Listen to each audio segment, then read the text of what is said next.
তার মা কিন্তু বারবার মৃতপ্রায় গণতন্ত্রকে পুনরুজ্জীবিত করেছে। বাপ মায়ের নামে কিন্তু প্রধানমন্ত্রী বর্ষ ঘোষণা করেননি। আমরা অতীতে অনেক কীর্তিকলাপ দেখেছি, কিন্তু বিএনপি চেয়ারম্যান এবং প্রধানমন্ত্রী এমন একজন ব্যক্তির নামে তিনি বর্ষ ঘোষণা করলেন, নজরুল বর্ষ, যিনি এ জাতির এক অনন্য সাধারণ প্রতিভাবান ব্যক্তি। এখানে গবেষণাধর্মী আলোচক বৃন্দ যেভাবে বলেছেন, তাকে কত হেয় করা হয়েছে, তার এই প্রতিভাকে কত অবমূল্যায়ন করা হয়েছে। শুধু হিন্দু ধর্মের কবিরা নন বা সাহিত্যিকরা নন, মুসলমান ধর্মের কবি সাহিত্যিকরা করছেন। বাঙালি মুসলমান, বাঙালি হিন্দুদের কেউ সবাই না, তাকে অবমূল্যায়ন করার চেষ্টা করেছিলেন। কিন্তু সবকে ছাপিয়ে, সকল বাধাকে অতিক্রম করে কাজী নজরুল ইসলাম তার অনন্য প্রতিভা বলে তিনি আজকে জনগণের মধ্যে একটা স্থায়ী আসন রূপ লাভ করেছেন তার প্রতিভা বলে। কি প্রবন্ধে, কি উপন্যাসে, কি কবিতায়, কি গানে, কি গান লেখায় এবং কি সুরে, কি সাংবাদিকতা, কি চলচ্চিত্র নির্মাণে, কি অভিনয়, সাহিত্যের কোন শাখায় যাব, সাহিত্যের কোন শাখায় বিচরণ করব যেখানে নজরুলের প্রতিভার ছাপ নেই। সেই নজরুলকে নাগরিকত্ব দিয়েছিলেন এদেশের একজন শ্রেষ্ঠ রাষ্ট্রনায়ক জিয়াউর রহমান 1976 সালে। তারই জ্যেষ্ঠ পুত্র জনাব তারেক রহমান নজরুল বর্ষ ঘোষণা করেছে।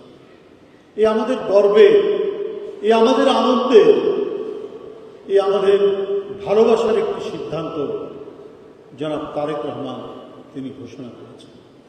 বন্ধুরা, এখানে আমি শুনছিলাম উৎকর্ণ হয়ে, একবারে কান খাড়া করে, অসাধারণ নাটোরের মতো একটি জেলায় অধ্যাপকরা এসছেন বিভিন্ন জায়গা থেকে। এই যে নাটোর জেলা বিএনপি যে বাছাই করেছে, এই জন্য আমি খুব গর্ব অনুভব করছি যে এইরকম একটি আলোচনা হওয়া দরকার, শুধু জেলাতেই নয়। এই আলোচনা, নজরুলের উপর আলোচনা হওয়া দরকার আমাদের গ্রামে গঞ্জে, তৃণমূলে, মাঠ পর্যায়ে, উপজেলায়, ইউনিয়নে, ওয়ার্ডে। আমার জাতীয় কবি তার সম্পর্কে আমাদের তৃণমূলের মানুষ যদি জানতে না পারে, এদেশের জনগণের একবারে সর্বনিম্ন পর্যায় থেকে তারা যদি জানতে না পারে, তাহলে একটা বড় ধরনের ক্ষতি হয়ে যাবে, বড় ধরনের একটা ফাঁক হয়ে যাবে। এই জিনিসগুলো বেশি বেশি করে জানানো উচিত। আমি নাটোর জেলা বিএনপিকে আমি ধন্যবাদ জানাই যে আমাদের মতো শুধু রাজনীতিবিদদেরকেই নয়, এইসব মানুষদেরকে নিয়ে এসে আমাদের দেশের এই সমস্ত শ্রেষ্ঠ সন্তানদের সম্পর্কে বলানো। যে আপনি দেখুন, আমরা নিজেরাই তো কতবার কারাগারে গেছি এরশাদের আমল থেকে যখন ছাত্র, আর 17 বছর তো বিরামহীন নিরন্তর শুধু যাওয়া আর আসা। একটি কর্মসূচি দিলেই ধরে নিয়ে যেত কারাগারে, আবার 3 মাস, 5 মাস, 1 বছর পর হয়তো মুক্তি পাওয়া যেত। যেটি এখানে একজন উল্লেখও করেছেন যে নেতাজি সুভাষ বোস তার সম্পর্কে বলেছেন, যখন আমাদেরকে কারাগারে নিয়ে যাওয়া হবে তখন আমরা নজরুলের গান গাইব, যখন কারাগার থেকে আমাদেরকে বের করবে তখন আমরা নজরুলের গান গাইব। তাই অত্যাচার, অবিচার, শোষণ, জুলুম, বঞ্চনার বিরুদ্ধে এক মূর্ত প্রতীক কাজী নজরুল। শুধু বক্তৃতা করেননি, অসাধারণ শৈল্পিক লেখনীর মাধ্যমে তার লেখাকে চিরঞ্জীব করেছেন।